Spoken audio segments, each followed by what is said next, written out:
Welcome to USA Global TV and Radio, where our mission is to provide education, entertainment, hope, and inspiration.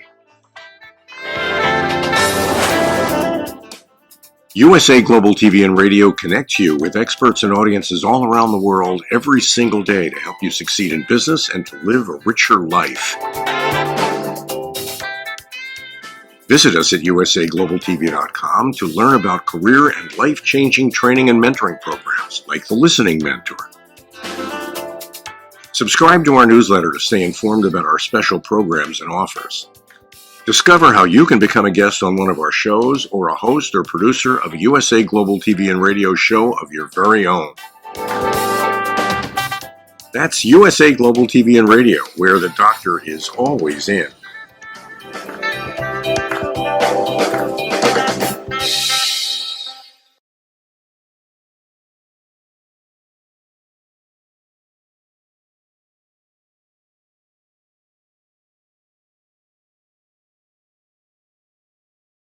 Looking at revisiting the SS Politician.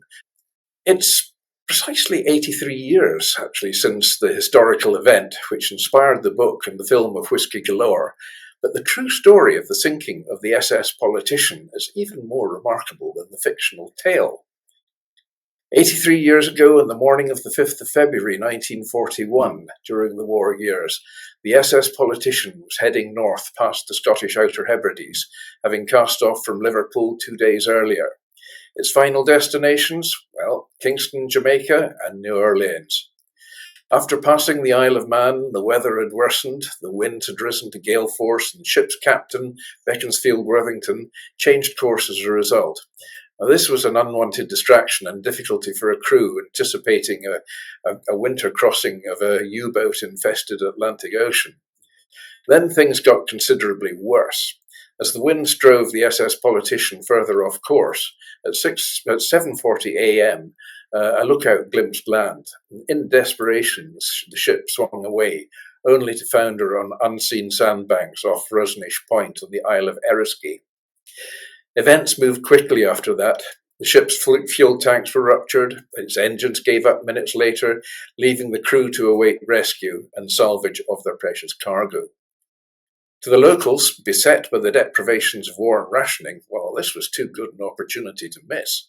Unofficial local, shall we say, salvage parties began to form, with men and some of them even donning their wives' old dresses to prevent their own clothes from becoming stained by incriminating ship's oil.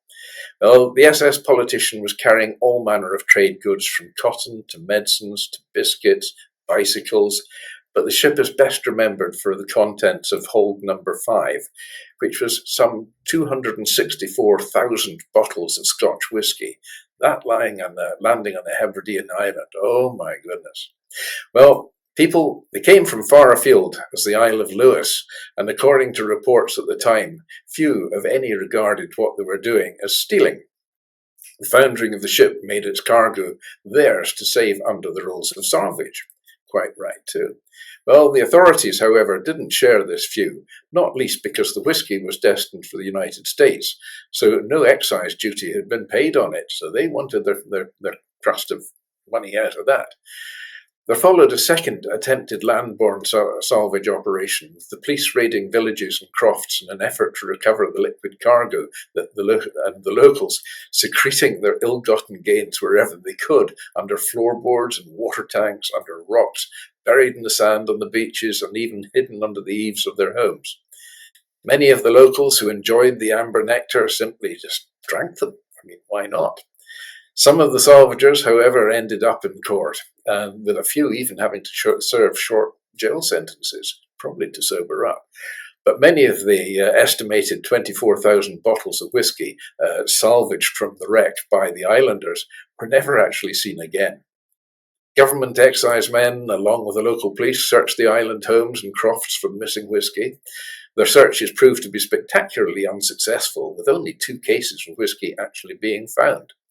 Now, this was due in part to the strong religious beliefs on the Western Isles of not working on a Sunday, and the local policemen, as respected pillars of the community, were, of course, expected to respect the laws of the Sabbath and not work, thus allowing time for the locals to move the whisky and other salvage goods to better hiding places all around the island. An official salvage operation was mounted by a Glasgow company with the aid of their salvage ship under the command of Captain Edward Lauriston.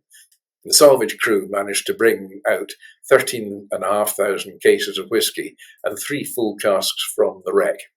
Several eyewitnesses later said that the salvers helped themselves to the whisky whenever they wanted and returned to their billets in Eriskay and South Uist with the bottles and actually share some of it with the islanders themselves. As official salvage operations were called off, the ship's hull was dynamited to destroy any further temptation to explore its contents, but the odd bottle was still washed up on nearby beaches, and a local diver even found 8 bottles of whisky in the wreck as recently as 1987. The 2 of these were sold for just over £12,000, which is about $16,000 by the Scotch whisky auctions in 2013.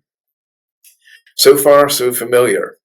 It's obviously a romantic yet true tale, and one which inspired the 1947 book Whisky Galore by Compton Mackenzie, who had himself actually lived on the Isle of Eriskay for a while. And the 1949 film of the same name, directed by Alexander McKendrick, and one of the most enduring and loved of the Ealing comedies, which bizarrely retitled Tight Little Island in the United States. Strange name. But an arguably even more intriguing aspect of the SS politician story remained unknown to all but a few until some 60 years after the event.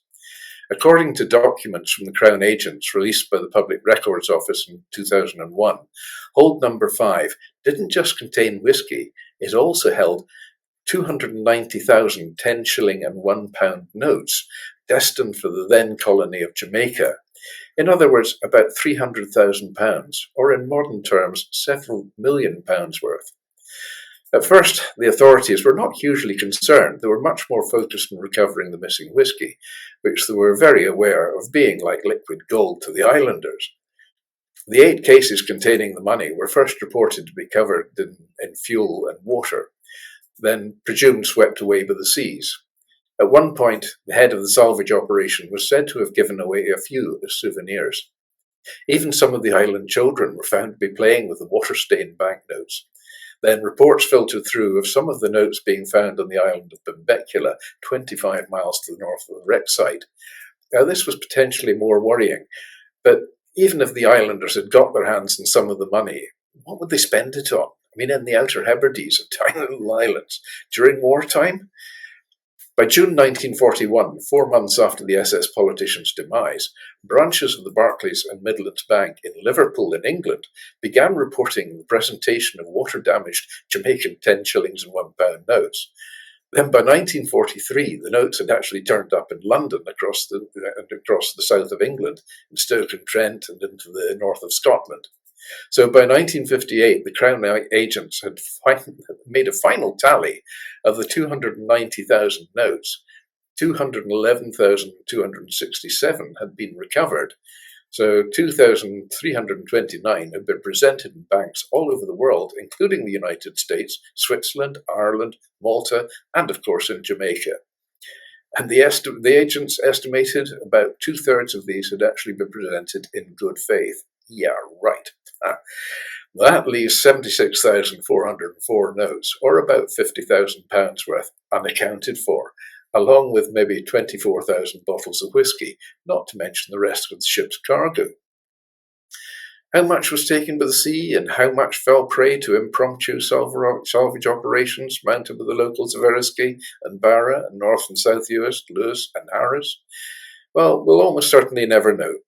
Suffice to say, there were some very happy faces of the good people of the Western Isles, and some fine tales of daring salvage and creative dodging of customs and excise men. Around 1995, I met a charming elderly lady with a melodic, lilting Hebridean accent who had lived on Eriskay at the time of the SS politicians foundering on the rocks.